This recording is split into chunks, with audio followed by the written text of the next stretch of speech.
এই মুহূর্তে একটা বড় খবর। এবার মহারাষ্ট্রে প্রাণ হারালেন 5 গ্রামের যুবক। বুধবার পুনে তালওয়াড়গাঁওয়ে নির্মীয়মান বিল্ডিং থেকে পড়ে মর্মান্তিক মৃত্যু ঘটে যুবকের।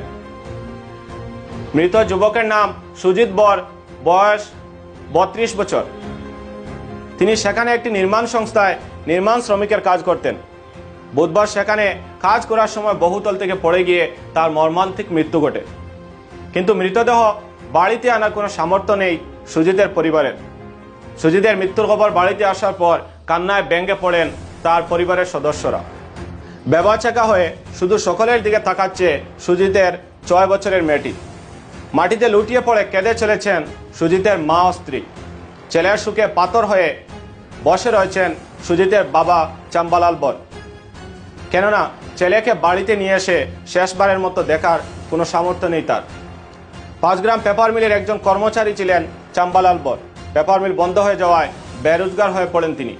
তাই পুনে কাজে যেতে হয়েছে সুজিতকে, কিন্তু সে আর ফিরে এলো না। বুধবার দিনটি ছিল তার জীবনের শেষ দিন। মিলতে পারল না স্ত্রী, কন্যা ও মা বাবার সঙ্গে। এদিকে বাড়িতে মৃতদেহ নিয়ে আসার কোনো সামর্থ্য নেই সুজিতের পরিবারের। সেই পরিমাণ টাকা নেই তাদের হাতে। তাই অসহায় হয়ে নেতা মন্ত্রীদের দৃষ্টি আকর্ষণ করছেন তারা। আজ সকালে শিলচর যাওয়ার পথে বিধায়ক কমলাক্ষকে আটকে বিষয়টি জানালে তিনি মুখ্যমন্ত্রীর সঙ্গে কথা বলে মৃতদেহ বাড়ি নিয়ে আসার ব্যবস্থা করবেন বলে জানান।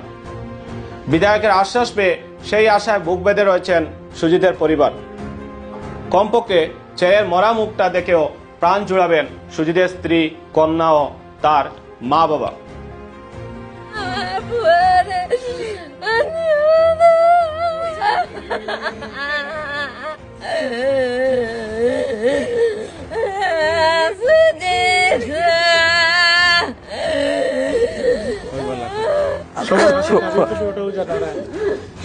ওটাও দাবি জানাই আর এমএলএ আমার ছেলেটা অনেক দুঃখ।